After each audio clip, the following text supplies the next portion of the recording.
À plus de 1000 kilomètres de la République démocratique du Congo, Rachid Abdi reste attentif à l'évolution du conflit dans l'est du pays.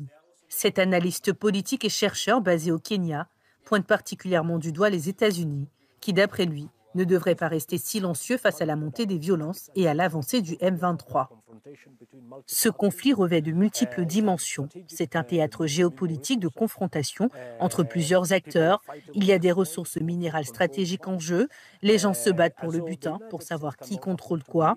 Et donc les États-Unis ne peuvent pas se permettre d'être des spectateurs. Ils doivent s'affirmer davantage. Ils doivent mettre en œuvre toute leur capacité à réunir toutes ces parties et à mettre en place une sorte de processus de paix, mais aussi faire pression sur les différents protagonistes. Cette mise en garde intervient alors que les rebelles du M23 ont affirmé avoir pris le contrôle de Goma, la plus grande ville de l'Est du Congo.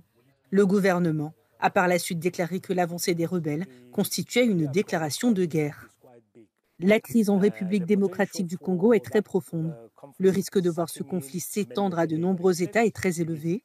Le Rwanda est fortement impliqué en RDC et à l'heure actuelle, nous entendons parler de la prise de Goma.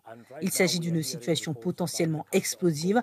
Dans une situation normale, l'Amérique aurait été l'un des premiers pays à intervenir, à publier un communiqué et à dire à toutes les parties « Écoutez, les yeux de la communauté internationale sont braqués sur vous. S'il vous plaît, reculez ». Jusqu'à présent, nous n'avons pas vu le président Trump manifester un intérêt pour la RDC, mais ce n'est probablement qu'une question de temps.